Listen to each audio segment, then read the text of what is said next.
Hello and welcome to another episode of Attacking Third, a CBS Sports Soccer podcast. I'm Sandra Herrera, lead NWSL writer for CBS Sports. Joined today, as always, by my colleague and co-host Lisa Roman, broadcaster and analyst for CBS Sports. On today's segment, we have an NWSL preview for everyone. Before we take a deep dive into all the matches this weekend, a quick reminder: subscribe to us on YouTube for NWSL extended highlights, exclusive interviews, and our live recaps, and so much more. YouTube.com/attacking third. Hit subscribe. It helps us out big time here over at A3. Preview time, Lisa. We've got 6 games to go through. How you doing today? I am so good. I'm excited to go through these games. It's a big weekend. Games are spread out for the most part. On Sunday, it might get a little choppy with the number of screens coming in there, but that's it. Otherwise, I am hyped for this weekend. Excited to see some changes that are happening. We got glimpses of some of the trades that happened last week with Kansas City sending or receiving some players from Racing Louisville and immediately getting time. But we're hitting this point in the season where we're hoping to find a little bit of consistency from these teams. It's technically considered match day 8 in the NWSL, and there was no midweek games. So that should put every team on an equal playing field as we head into this weekend's games, which frankly is just good to see. A little bit of break, hopefully a rest day for all of these players, and then a heavy training day or two where they can get some tactics down, work on some things. So I'm frankly expecting really good football this weekend, really good across the board. But how are you? How's it going? How's life in Chicago these days? I love the energy. I'm hyped for it too. I'm excited to kind of. There's something. Listen, I'm gonna just put it like this. Everyone always talks about summertime shy, and there's something about summer in Chicago, and people refer to it as one of the greatest summer cities in the world. And of course, I agree with all that. But piggybacking off of that, There's a but. For me. No, there's not a but. There's an and. For me, there's something about summertime in the NWSL. There's something about June through August for me when we're watching the league and seeing these players out on the pitch where I'm just like, yes, this is it. It's something about these times because typically in the length of a schedule, right? I think we finally start to see during these times teams kind of really figuring it out for the most part, and then you sort of add in this sort of added component like in open, international window, the trade window that has that's currently in place right now. There's all these other things, right? So it's like teams at this point are either like figuring out who they are on the pitch, and if they're not figuring out who they're figuring out that they need to like maybe make a move or make some adjustments or otherwise. So this is while I agree, there's nothing like summertime in the city. There's nothing like summertime in Chicago. For Sandra, there's nothing like summertime in the NWSL. So let's talk about it. Let's talk about all these 6 matches that are going to be coming up. We've got matches that are going all the way from Friday through Sunday, but spread out a little bit. And we're gonna do things a little bit chronological for everybody here. So let's just start at the top. We've got Washington Spirit versus Racing Louisville FC kicking off on Friday at 7:30 p.m. Eastern. You can find that one on Paramount Plus. Let's talk a little bit about where these two teams were last week, Lisa, as we recap these things, because we always ask each other for picks, and I want that too. We got to make these picks as well. So I'm going to ask you: do you have a winner in this one, and why? And I also want to hear you and your thoughts about maybe these two teams coming off of some tough results last week. Yeah. That's exactly what it is. You have to look at the history of these individual clubs and what they're doing. Racing Louisville is coming off of their 3rd straight loss and a tough one at that, where they conceded 6 goals in just their last 2 games. Their last match against Angel City, they only lost it 3-2. So Racing able to get 2 goals on the board, but ultimately not able to pull away with the win. And that final goal from Angel City coming in the stoppage time, the 93rd minute of that match against Angel City. So for Racing Louisville, it's almost a dagger to the heart after what they've faced with the last couple of weeks. weeks. And then just the week before that for Racing Louisville, again, coming off of a really tough 3-0 loss against North Carolina Courage. And that was North Carolina's first win that they were able to secure in this regular season.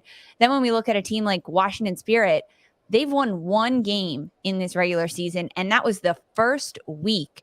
May 1st was Washington Spirit's first and only win of this regular season. That's not a very good stat, right? So 5 of those matches have been draws for Washington Spirit, but since then they haven't been able to sneak out a win. Now their goal differential is actually pretty good. It's only -2 for this Washington Spirit team, but they're coming off of another tough 3-2 loss. So it's identical score lines for both of these teams from last weekend to this weekend. Heading into this weekend, match day 8 in the NWSL for Washington Spirit, I see them walking away with a win over Racing Louisville. It's been a long time coming for this Washington Spirit team. They've had so many quick turnovers with their Wednesday matches to the weekend slates that have been such quick turnarounds. They played Chicago twice in 7 days.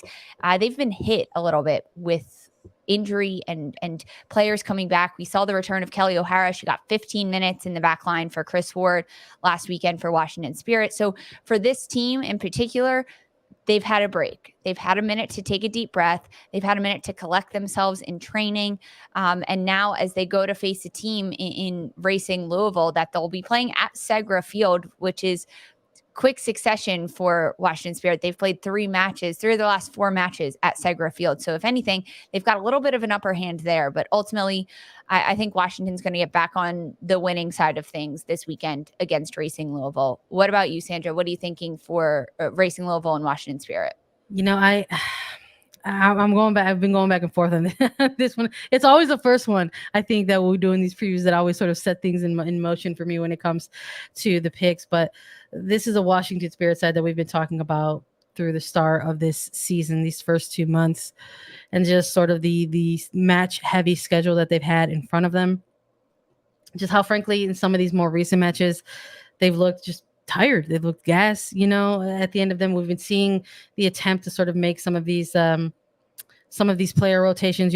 Chris Ward is doing his best with what's in front of him. And I think you're adding in this other element when you're the Washington Spirit side, that you've got multiple players who are going to be leaving very soon for national team duty. So there's the friendlies against Colombia that will be coming up, and then you sort of roll into July and with the CONCACAF W Championship. And I'm just curious how that's going to maybe impact the roster that we see, or the lineup that we see that the Spirit put out against Racing. And I also wonder, there's also this other component for me where it's like, well, you always want to have a good game. I think if a lot of these athletes, that we've heard them talk about that on record before, that they want to have a good game or good performance, minutes under their belt before they go off to a national team camp for players who do have that kind of dual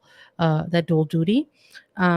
So I do wonder if maybe in a game like this, you still do a little bit of rotation before kind of making that, taking that next leap into the next stretch of games, because a lot of these players for the Spirit technically aren't going to have that rest, because a good chunk of them are going to be going in to compete to this. So I'm curious if maybe this game is still going to have some rotation for the Spirit before they have to have games in front of them on the 25th and the 28th with USWNT.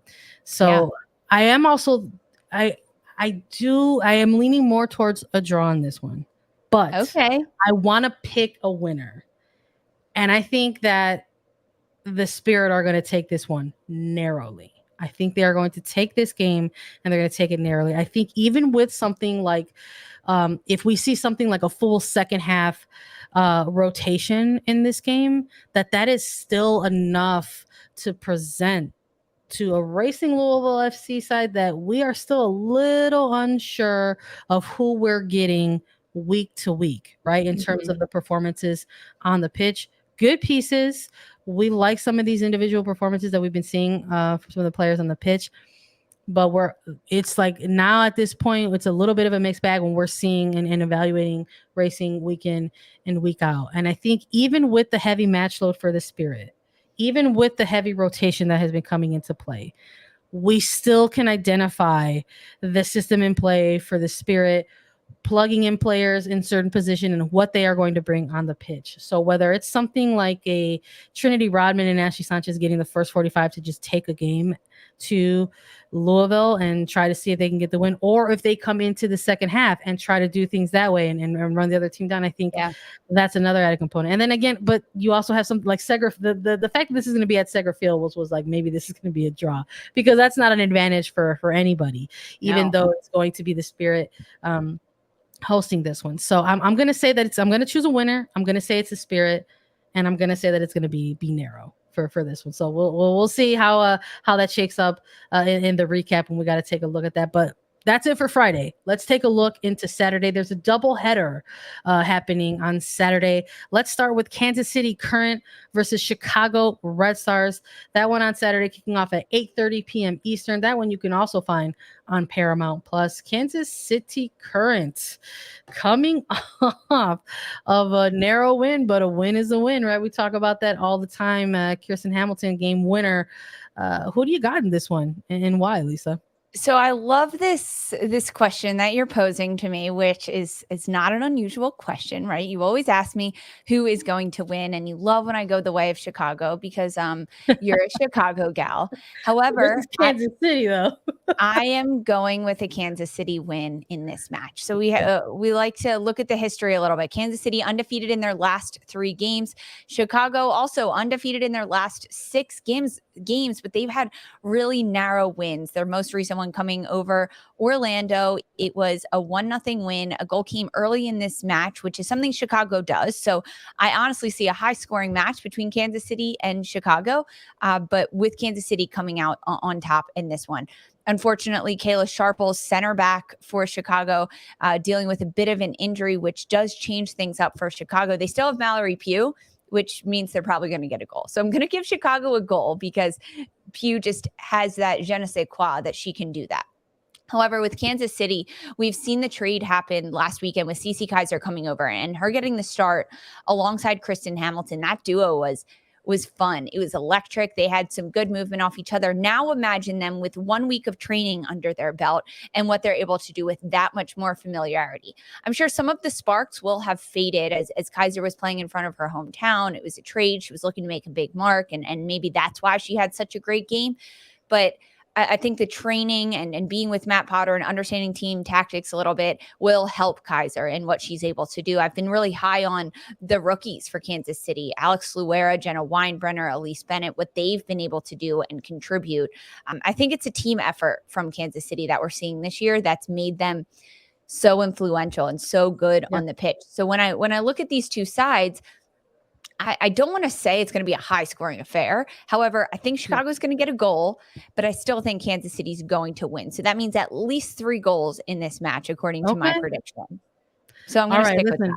I respect it. I know you're high in Kansas City. I'm high in Kansas City too. I still want to see a little bit more from them. And when I'm looking at these 2 matches, this is the matchup why I didn't go with the draw with the Spirit and Racing, because when I'm looking at these 2 teams and knowing what we've seen from Kansas City, despite them having some exciting pieces, despite us being very, very high on Elise Bennett, love the way she is playing. For whatever reason, Kansas City has struggled to have multi-goal games this season. So while I think they are capable of scoring against the Chicago Red Stars team that has to make an adjustment in light of Kayla Sharples, again, we're recording this ahead of an availability report that has dropped. But we saw the Red Stars in the midst of their previous match, as Kayla Sharple exited pretty early around the 25th minute or so, kind of have to scramble to make an adjustment, and they looked a little bit lost, but they've had a different week of preparation. Now they're going into this match knowing that they might have to make some adjustments defensively, and that's a little bit different when you're building up to a game versus having to make that immediately in the middle of a game. So I think there's enough there in Chicago's overall shape that can present enough challenges to this Kansas City Current side, who have struggled to really stack up on multi-goal games in the league this year. And when you have a player like Mal Pugh, who is quite frankly having an MVP caliber type of year in 2022, you maybe say that is a team that has a chance. I do not know. I do not believe, however, that this is going to have a winner. And I really do think that it's going to shake out as a draw, because the other added component of this is these are two teams that are not unfamiliar with each other. Recent adjustments that they have to make or not. These two teams that had to play each other through the Challenge Cup. The Current getting the better of the Red Stars both those times. And this is a different element in terms of how these teams have navigated their regular season. We're seeing different performances from these two teams from their Challenge Cup meetings into this regular season. So while I would have loved to have gone with Chicago and tip my hat, there's just too many unknowns there right now defensively. And I think there's going to be the makings of a draw in this one. So let's move ahead to OL Reign versus Angel City. Last one for Saturday. That one is going to be kicking off at 10 p.m. Eastern. This one you can find on Twitch. Lisa, again, I just talked a little bit about teams that have familiarity with each other. We've got OL Reign versus Angel City. Let's talk about it. Who are you picking and why? Lots of familiarity between these two because they played in the Challenge Cup against each other. OL Reign taking both of those games over Angel City, 2-1 and then 3-1, the first matchup that they faced each other. Now, Angel City, I think we have to talk about it at this point. We mentioned it in our midweek episode, but Kristen Press is out, done for the year, suffered a ACL injury, torn ACL. Devastating and heartbreaking for this Angel City side, a team that signed Press as the face of their team, the hometown girl coming back to Southern California to play. She put this team on her shoulders and she led them to an incredible place at number 4th in the standings at this point in the season for an expansion club. They were doing really well, right? Like they're coming off 2 undefeated matches. They're coming off of a win for Angel City that they just won over Racing Louisville 3-2. We're finally seeing the progression from Angel City and that hit its consistency peak where they started the Challenge Cup and they couldn't really keep possession of the ball. It was more like, we'll just kick it and kind of find out what happens. We don't have a lot of solid defense throughout the Challenge Cup. Their defensive structure really took place. And that is a lot to do with Megan Reed in the back line, Vanessa Gilles in the back line, Didi Herrera in goal, doing so much defensive work to lock down what they're doing. And then we saw a lot of rotation in the outside back, right? Jasmine Spencer dealing with a bit of an injury now. So Tyler Lucy slotted in there. However, that center back duo and the goalkeeper duo defensively were incredibly impressive for Angel City. With the ball, we saw Angel City progressing into this team that could have sustained possession, that could work the ball around, that could make their opponents chase and defend and have to work really hard. Most recently, we saw Angel City take that progression one step further. And no, they weren't just keeping the ball and passing it around, but they were possessing with a purpose down the field, getting closer to goal with every touch that they took, every pass that they made. So instead of every 30 passes getting a shot on goal, it became every 15 passes. And when you're having that rate of attacking presence and production in your attacking end, you are going to win games with 3 goals. And that's what we saw them do against Racing Louisville. Now with Kristen Press being injured, that takes a big deflation out of their attack and what she was able to do. And I'm so sad talking about this, honestly, because it really breaks my heart. But a team like OL Reign that is coming into this game against Angel City, having come off of 2 back-to-back, a loss and then a tie most recently for OL Reign, but a team that has not been able to put up a lot of goals. I'm waiting for that breakthrough to come for OL Reign. We saw a goal from Jess Fishlock in moments in that game. The last time that OL Reign played against San Diego and they were able to come out with the tie in that match, but OL Reign's got to find the back of the net. And I'm honestly torn at this game right now. It might be my draw. I'm thinking that this one might be my draw between OL Reign and Angel City because there's something about having your star player go down with a season-ending injury that rejuvenates the team and gives them a bit of a fire to go out and say, hey, we're going to do this for press. We're going to win this for her. We're going to keep going for her. So I think that could give Angel City a huge spark. And for OL Reign, I just don't see them putting up more than one goal. If that. I don't like, they're not going to put up 2 goals, right? So I would love to come back on here on Sunday or Monday and say, wow, OL Reign, you scored 2, you scored 3, great job, but I don't see that happening. So I'm going to stick with the draw between Angel City and OL Reign in this match. My long-winded way of saying I'm going with the draw.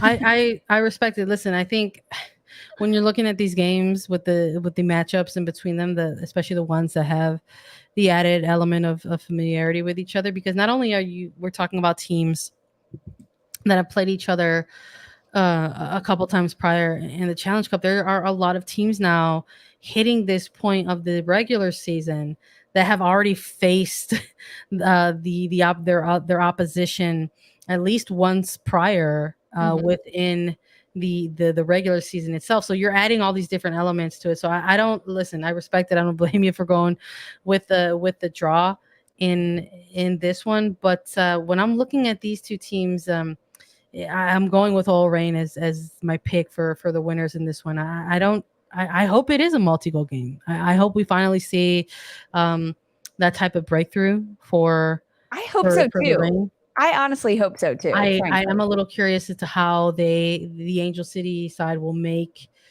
their adjustments around OL Reign in light of also having to make an adjustment in losing such a big piece of their offense in Kristen Press. Like, how does that?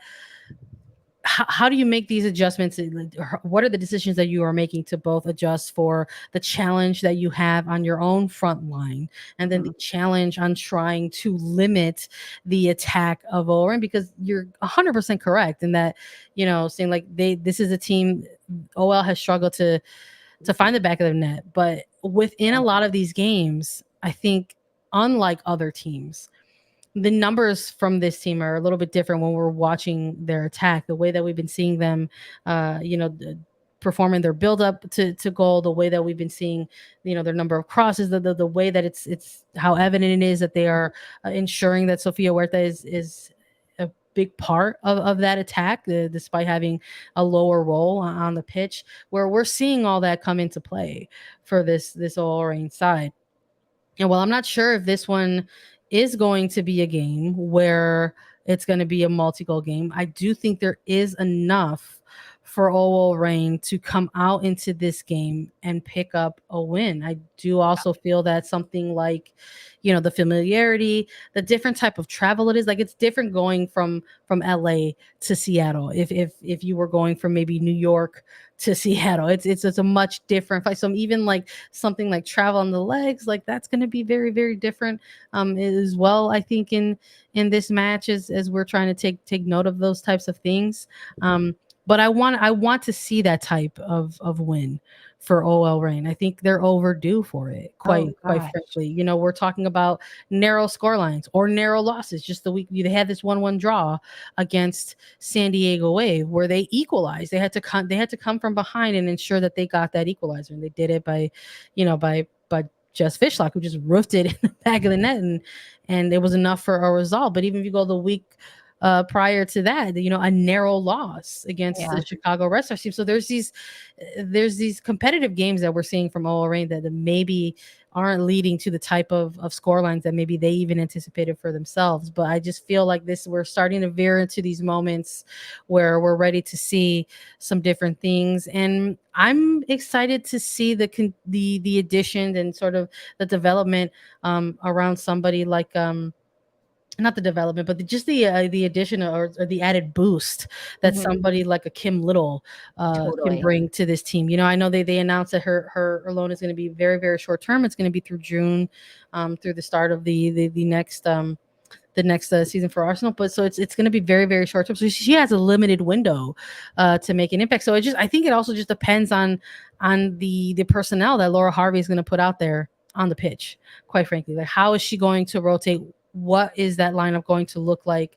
And how is she going to make an adjustment? If I want to see if the game plan for Angel City is like, hey, Tyler Lucy, you go out there and you mark Huerta all game. Like that's like what's the adjustment that's going to be made if that is the plan from Angel City. So I'm eager to sort of see the coaching battle in this one, as well as the player performances. But I am going to go with a winner, and I am going to go with the ring in this one. I like that you're talking about this coaching battle, because it is something that needs to be talked about, especially for this match. But yeah, when we're looking at certain personnel for OL Reign, they need to have that statement game, right? It's been too long that we haven't seen that from OL Reign throughout this year. And I want to see different players stepping up. I want to see Bethany Balser just knocking down 2 goals, and Ziara King making an impact on the flanks, and Rose Lavelle just taking this game and saying, I'm going to control this, and I'm going to get 2 assists, and I'm going to rip a shot from 35 yards out, upper 90. Like,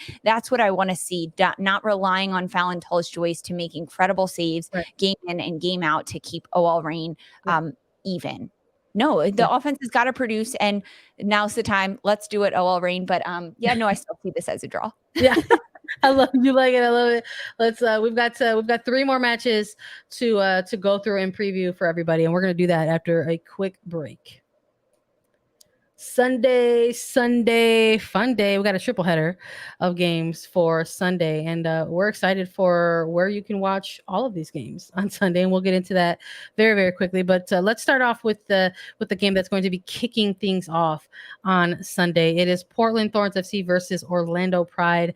That is going to be kicking off at 3 p.m. Eastern. You can catch that on Paramount Plus.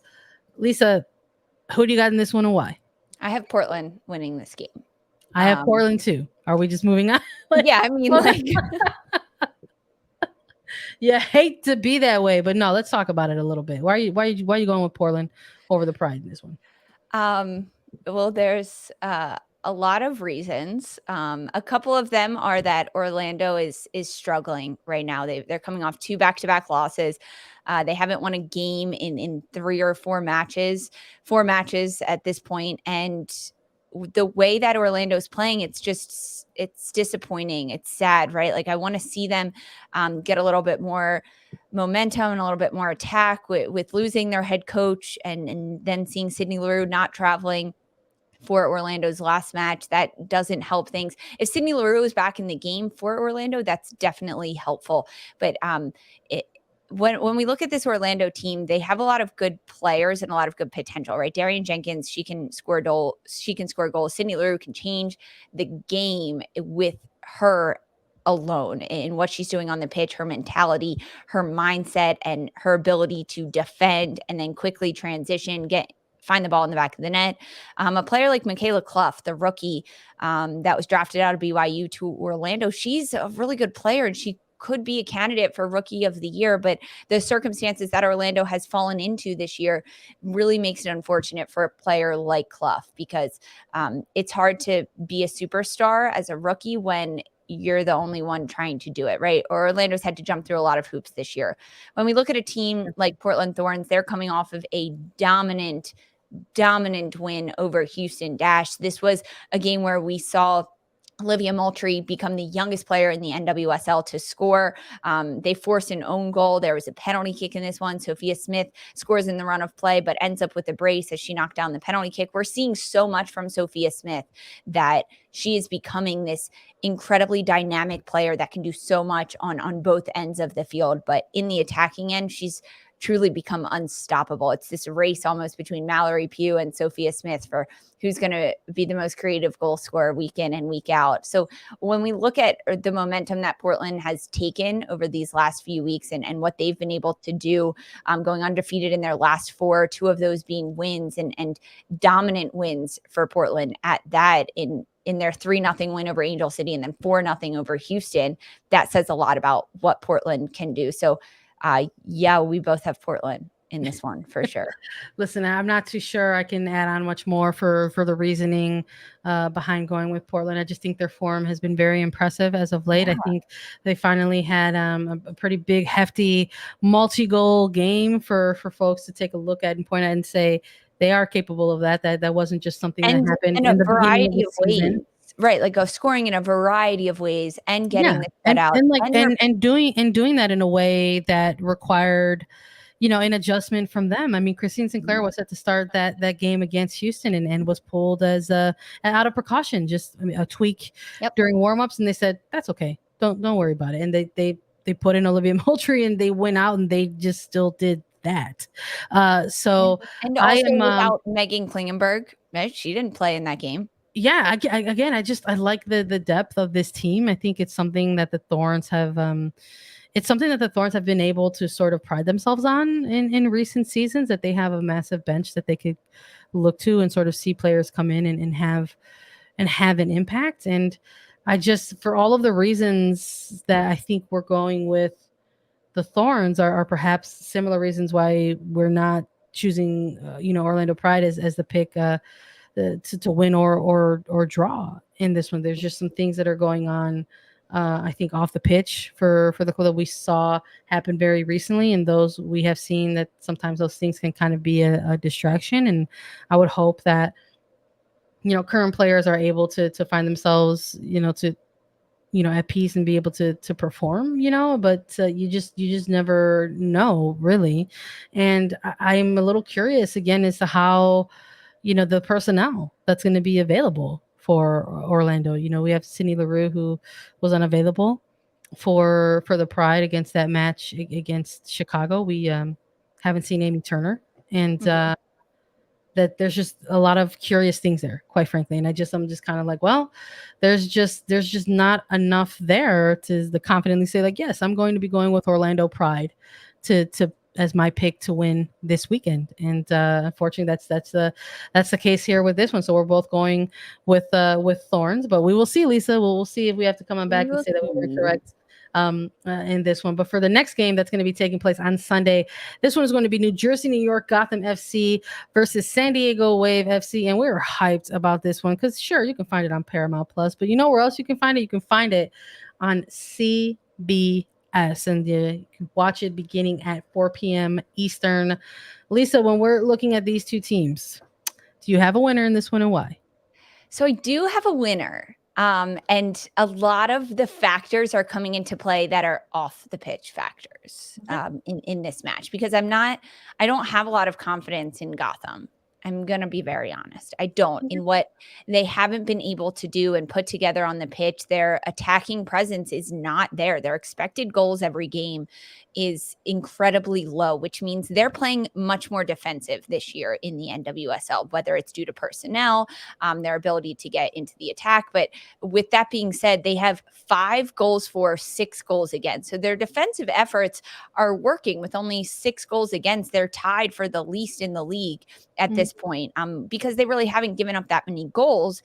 However, they also haven't scored that many goals. So their offensive production is lacking because they are on their heels, the back end of the foot throughout the matches that they're playing. Now, as you mentioned, this game is on big CBS. It is at home for Gotham at Red Bull Arena. Margaret Purce just got called up to the women's national team. Estelle Johnson just got called up to the Cameroon national team. There are emotions that are coming into play in this game. And that's why I said it's a lot to do with off the pitch. I think this could be a game that Gotham could win. Against a team like San Diego that is at the top of the standings. They are 3 games undefeated, or 3 games rather, where they haven't won, right? They're coming off of 3 draws in a row for San Diego. And for Gotham, we've seen them do, I'm going to say, remarkable things where they squeak out a win. And in a game like this, where Margaret Purce, Midge Purce, just got called into the national team, and now she's looking to prove herself, and that was just announced, I think we could see a big game from her. I also think being at home and on big CBS, that, right, CBS is going to highlight that fashion show runway, whatever. And that's a confidence boost for these players, right? It is. It totally is. They get to dress up, they walk the red carpet, they come into the locker room, and then they're ready to go. They get their picture out there. They're on television. I think it's an ego boost for a team like Gotham, and that's what they need at this point. They need the chip on the shoulder thing wasn't working for Gotham. Now they need an ego boost. They need to think that they are hot crap walking into this game against San Diego, top of the standings.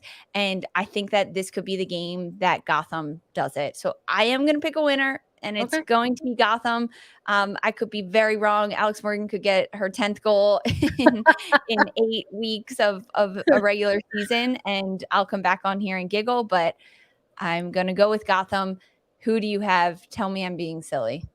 You know, I don't think you're being silly. I think that there's something about, maybe I'm speaking from personal experience of having to cover it up close, but I think there's something about kicking off your season or starting off your season, because it wasn't the opening game in which this game I'm referring to right now occurred, but you know, the last time these two teams played, Gotham was they had kicked off their regular season with a big win, right? We had the same questions that we were asking of this team then as they exited early from the Challenge Cup. And then maybe people thought they got their answer. And it was like, oh, they opened up the regular season with a big 3-0 win over Orlando Pride. And then they rolled that into facing off against a new team that they hadn't seen yet this year and lost 4-0 to San Diego. So they didn't necessarily, they technically started off their season with a win, but then they also just followed that up with a huge loss. And I don't want to say that I think that's not a motivating factor. I think that alone is a motivating factor. And I was talking about maybe having covered it up close, because I remember when the Red Stars opened up their season with a 5-0 loss to Portland. And the next time they played that team, they said, we're not losing this game. Yeah. 5-0. It is a huge motivating factor. Being embarrassed on the pitch is a huge motivating factor for a professional athlete. So I have to imagine that Gotham FC has been waiting for the moment to go up against San Diego Wave once more. And I am hopeful that this is a game we're going to get to see a very highly competitive match. There's going to be a lot of people watching it. We have been taking note of the numbers that are coming in when there is an NWSL match on CBS. And this is going to be another one of those games. And you better believe that part of the coverage of the game is going to be a bunch of pregame lead up, talking about how the last time they met was a blowout. Alex Morgan is having a career season in NWSL.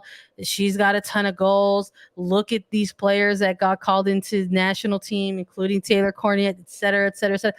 All of that needs to be added motivation for you, especially if you are the team that is going to be the host of this game. If there's going to be I don't want to say like a fixation, but maybe a focus on the fact that San Diego Wave participating in this match and you're the home side, you absolutely want to deliver. So I want to see that too from Gotham FC. I don't know if we're gonna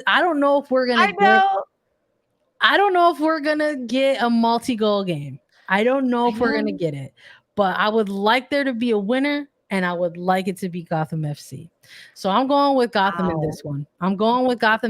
This is going to be, I guess, my bold pick. I think like going to have on Attacking Third shows when we're making our picks, I'm going to try to limit myself to one draw and maybe a bold pick. And maybe this is what it's going to be. So I'm probably going to pay for it, I love that we both picked Gotham in this one. I'm going Gotham in this one too. I want to see it. I want the shake up, and I want it to be a highly competitive match. I think everybody wants that whenever the league gets an opportunity to showcase itself on a bigger platform. And I want to see the hometown bring it. I want to see the home side go ahead and bring it. And I hope they bring I hope they bring it. So let's see. Right? Let's see let's see how it rolls out at. We've got one last. Wait, Sandra, before we move on from this game, we usually do these previews live, and unfortunately, we are not going live this week due to some scheduling conflicts on our end.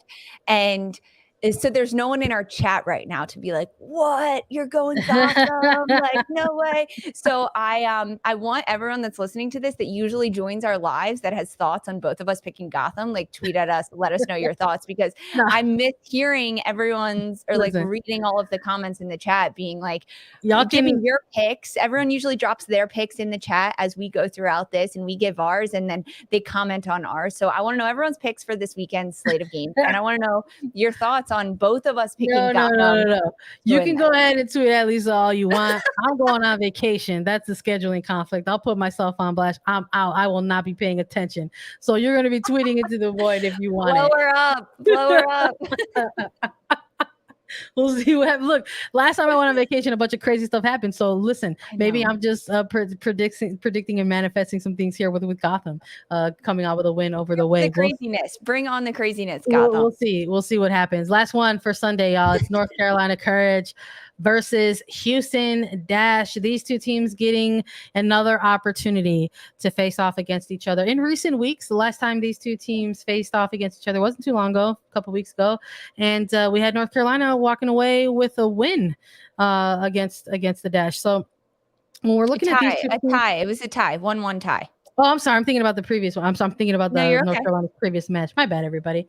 They walked away with a draw in this one. When we're looking at this next version of Carolina versus Houston, do you see a draw again, or do you have a winner in this one? You go first in this one. I have a winner, but you go first. I'm going Courage in this one. When I'm looking at these two teams, I think we're witnessing the turning of the tide for North Carolina. I think having a big piece back in somebody like Caroline is very important for this team.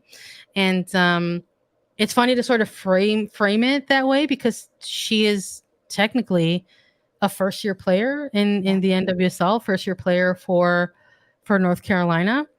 But her addition to this team has been has grown rapidly, I think. And then when having her out for those first few weeks of the season, really all of May, in the regular season for the Courage, I mean, it lacked some things for them in terms of creativity within the attack.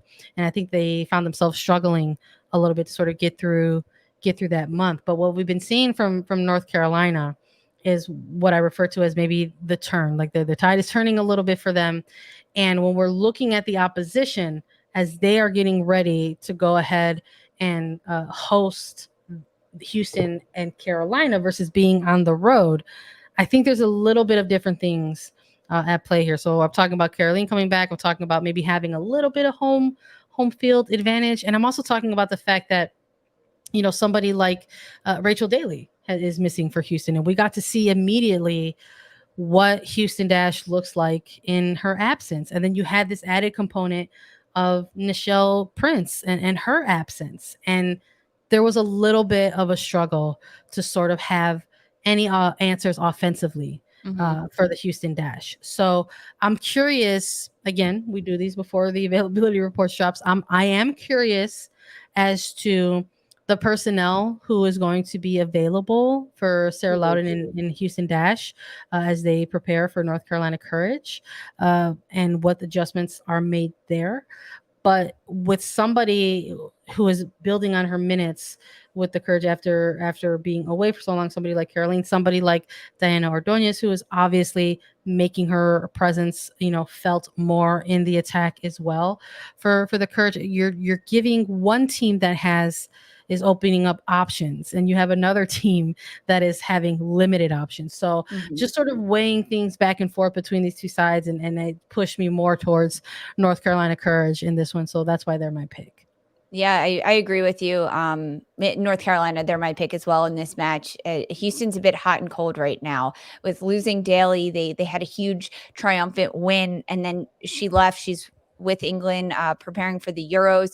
Most recently, Prince was out, Schmidt was out. I know that you just touched on the availability report, right? I want to know who's available for Sarah Loudon. That changes the game for Houston. But even so, with full strength, going against North Carolina's full strength with Dabinia, Carson Pickett, who also recently got a call up to the U.S. national team, Caroline for North Carolina. I think Brianna Pinto's also been contributing a lot in the attacking end for the Courage. That full strength against full strength, North Carolina takes the cake in this one. Even full strength for Houston against maybe not so full strength for North Carolina, I still see the Courage taking this one. I mean, 7 goals for the Courage scored in their last 3 games, and they only conceded 3 goals in that span of time. So they're 3 games undefeated, 2 back-to-back wins, scoring 3 goals in both of those wins, which is very dominant. And their attacking presence has been incredibly impressive to watch, with Casey Murphy getting more and more reps and minutes in goal for them. The cohesion from goalkeeper to front line has been there for North Carolina. We're seeing the team that won the Challenge Cup, right? They're getting back into the swing of things in this regular season. It did take some time for North Carolina, but they're back in it. So I agree. I see North Carolina coming out on top at home, Wake Med Soccer Park against Houston. The Courage will win this. I'm with you on that one. So we'll see how our picks roll out over the weekend and see how things go. I will be watching from an undisclosed location and keeping a close eye on things. It's been a blast as always. Thank you everybody so much for joining us as always on Attacking Third and listening to us and our picks. Follow us on TikTok, Twitter, and Instagram at Attacking Third. We're on Apple Podcasts, Spotify, Stitcher, and anywhere you listen to your shows. We're also available as video. Subscribe to us on YouTube. Visit youtube.com/Attacking Third. If you have questions for us, you can leave us a 5-star review on Apple Podcasts with your question, and we'll answer it during a mailbag segment. And we'll be back with full recaps of these games. For Sandra Herrera and Lisa Roman, this was Attacking Third.